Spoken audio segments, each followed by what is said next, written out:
एउटा सेलफोनमा है when I think about it, मैले यसरी कहिले पनि सोचेको थिएन. एउटै सेलफोनमा म अब के अरे विदेश जान लाग्यो भने मैले अर्को 5वटा एप डाउनलोड गर्नुपर्छ. उबर त सबसे पहिल्यै गर्नुपर्छ मैले होइन. फर्स्ट थिङै उबर गर्नुपर्छ. विदेश जान लाग्यो भने चाहिँ वेस्टर्न कन्ट्री कुनै जान लाग्यो भने चाहिँ उबर गरिहाल्नुपर्छ होइन. यसो सोच्दाखेरि हरेकको लागि सेपरेट छ है उता फेरि. त्यो सेपरेट भएको कारण पनि सेपरेट कम्पनीहरू चाहिँ अब $multi-billion, $1 billion कम्पनी भएको कारण हो र. आई थिङ्क त्यही पनि किन मार्केट साइज एकदम धेरै ठुलो छ. सो इभन वान प्रडक्टमा पनि तपाईँ you can be $multi-billion company होइन. तर आई थिङ्क हाम्रो नेपालमा सो एउटा मात्रै प्रडक्टबाट चाहिँ इज मार्केट साइज सानो भएको कारणले गर्दाखेरि चाहिँ I think is much better कि एउटै एपमा सबै कुरा भयो भनेदेखि देन मार्केट साइज ठुलो हुनसक्छ. सो एउटा त्यो भयो. जस्तै अब हाम्रो नेपालमा पनि हाम्रो रेडियो सुन्न एउटा एप, न्युज पढ्न अर्को एप, सबै राख्दाखेरि कतिवटा एप हुन्छ, 20-25वटा एप हुन्छ. सो सबै कुरालाई चाहिँ एकै ठाउँ राख्यो भने हाम्रो चाहिँ युजर बेस पनि त्यहाँ ठुलो हो. सो एउटा मार्केट साइज पनि I think what you said is also very true. उता चाहिँ even the Uber is $multi-billion company होइन, $hundreds of billions कम्पनी. त्यो मार्केट साइज पनि उनीहरूको चाहिँ त्यो पनि हो एउटा चाहिँ I think what you said is true as well. अहिले आएर यसो सोच्दाखेरि कि होइन जसरी हिजो भर्खरको कुरा हो. एकजना दाजुसँग बसिरहेको थिएँ, मलाई मेसेन्जरमा मेसेज पठाउँछ भनेर भन्नुभयो. म एकछिन कन्फ्युज भएँ, केमा मेसेज पठाउनु रे भनेर भनेपछि अनि मेसेन्जरमा भनेपछि ए ओके. किनभने म खासै मेसेन्जर चलाउँदिनँ होइन. हजुर मेसेन्जरमै कल गर्नुभएको थियो होइन. म खासै मेसेन्जर चलाउँदिनँ होइन. Because I've kind of phased out from Facebook अब अहिले आएर हेर्दाखेरि. फेसबुक भनेको चाहिँ त्यो हो कि भुइँचालो आयो भने त्यो भुइँचालो आएको हो कि होइन होइन हेर्नको लागि म फेसबुक खोल्छु. त्यहाँ फेरि 10जना मान्छेहरूले चाहिँ त्यहाँ लेखिहाले हुन्छन् होइन. त्यसै कारण मात्र हो लिटरली होइन मैले फेसबुक खोल्ने भनेको.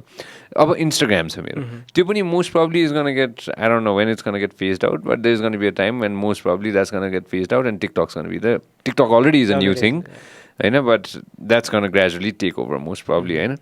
तर मल्टिपल एप्सको कुरा गर्नुपर्दाखेरि चाहिँ वेस्टर्न कन्ट्रिजमा चाहिँ छैन कि खासै, कि छ कि मलाई थाहा नभएको कुरा हो यो. छैन.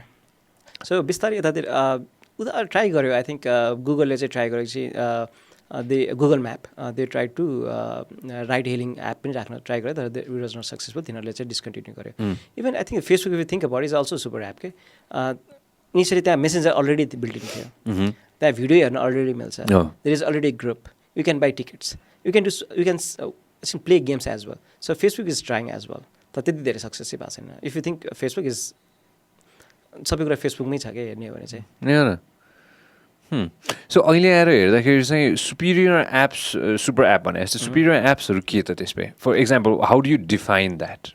सुपर एप भनेको चाहिँ आई थिङ्क कस्तो होला भन्दाखेरि एउटा मान्छेलाई चाहिने बिहानदेखि बेलुकासम्म चाहिने सबै सर्भिसेसहरू एउटै प्लेटफर्ममा एउटै एपमा छ भने र they has to integrate the third party services होइन. आफैले गर्छु भनेर भएन. So is basically super app भनेको is a platform where you integrate with other platforms as well. So it's basically super platform where you connect with other platforms.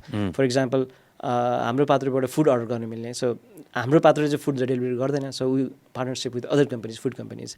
हाम्रो पात्रोबाट चाहिँ commerce, we partner with other commerce. So basically हामीले के provide गर्छौँ भन्दाखेरि we provide the users that's already in the app. र उहाँहरूलाई पनि न्यू कस्टमर एक्विजिसन गर्न पनि सजिलो भयो. So they don't have to भनौँ न एडभर्टाइजमेन्ट. अहिले वान अफ द प्रब्लम के छ भन्दाखेरि जुनसुकै स्टार्टअपलाई चाहिँ मैले आज एउटा कुरा चाहिँ मैले के भन्छु त, यदि 2021मा मैले हाम्रो पात्रो स्टार्ट गरेँ भने it won't be popular.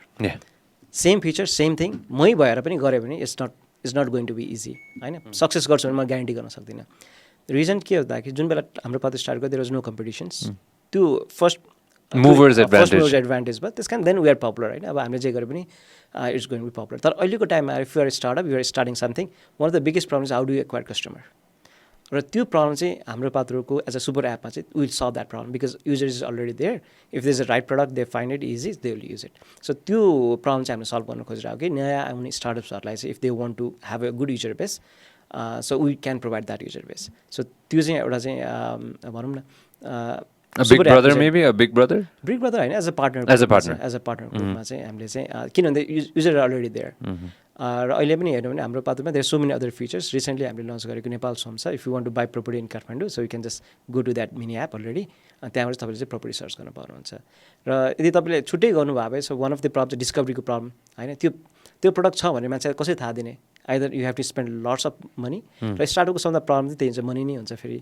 Of course, trust me, I know. So I think the money problems भनेकै if you have strong financial backend भएपछि सजिलो होला. तर स्टार्टअपहरूमा युजली त्यो हुँदैन. They want to solve the problems that nobody has solved.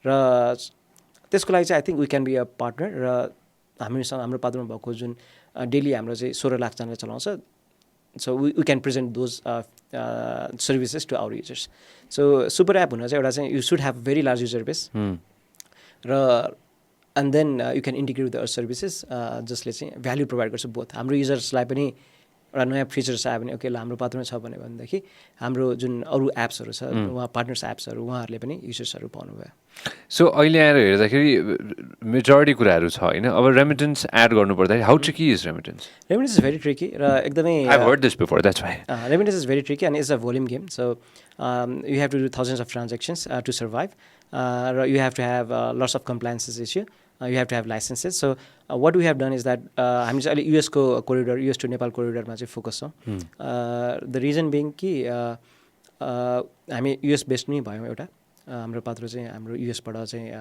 Registered company so it's easy for us त्यहाँबाट सुरु गर्दाखेरि र सबै कुरा डिफाइन्ड भएको छ त्यहाँ एज अनि अर्को कम्प्लायन्सको कुरा चाहिँ everything is written down so and हामीले चाहिँ आफ्नै license requirement is very expensive so we are using other people's license र त्यही अनुसार so it's very tricky but still भनौँ न सबै नेपालीले हुन्छ नि जुनसुकै हामीले फिचर गर्दाखेरि चाहिँ I think somebody said that if you want to build something build toothbrush भन्थ्यो you use twice a day अनि त्यस्तो के कुरा होला जुन चाहिँ मान्छे रिकरिङ रूपमा युज गर्छ र एज अ हाम्रो युजर्स बेस चाहिँ 30% चाहिँ नेपालभन्दा बाहिर छ so what they use what they service they use is पैसा चाहिँ आई थिङ्क एभ्री नेपालीले नेपालभन्दा बाहिर भएकोले चाहिँ एटलिस्ट महिनामा एकचोटि चाहिँ पठाउनै पर्छ जुनसुकै प्लेटफर्म सो ह्युज मार्केट र we are experimenting is as you said जेसुकै पनि एक्सपेरिमेन्ट सो लेट्स चाहिँ कता जान सक्छ तर ट्रिकी इज भेरी ट्रिकी अहिले रेमिटेन्स कसरी भइरहेछ बिग मल्टिनेसनल कम्पनीज सो हामीले चाहिँ अरू थर्ड पार्टी फाइनेन्सियल सर्भिसेससँग चाहिँ इन्टिग्रेसन्सहरू गरिरहेछौँ र नेपाल पठाउने चाहिँ बेसिकली